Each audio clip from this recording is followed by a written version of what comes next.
Bildu da, gure udal taldeak proposamena sinatu du, baina bai guk eta bai udalberrirekin batera bi gabezi nabarmen identifikatu ditugu adierazpen horretan. Lehendabizikoa izan da hain zuzen ere errefuxiatuen babes hiri bihurtzea Bilbo.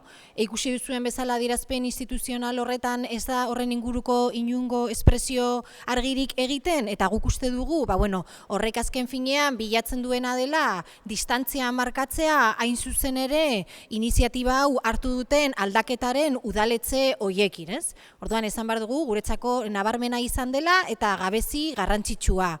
Batez ere, kontutan edukita adibidez, alderdi sozialista, momentu honetan hemen Bilboko udaletxean gobernuan dagoen alderdi sozialistak publiko esan duenean, babest hiri hauekin bat egingo duela. Guretzako garrantzitsua zen, batez ere, babest hiri horiek lortu dutelako hain zuzen ere, gure inguruan sortzen ari den elkartasun uholde hau.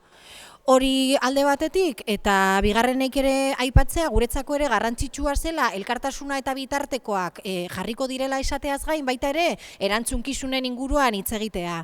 Hau ez da kasualitatez gertatzen, hau zerbaitengatik gertatzen da, eta uste dugu gizartea oro har gertatzen ari denaren erantzule egin behar garela, eta hain zuzen ere persona hauen herrialdean gertatzen ari den gatazka politikoan badaukagula zer esana. Bi hutsune hauek nabarmen falta bota izan ditugu, baina bestela adierazpenarekin bat egitea erabaki dugu.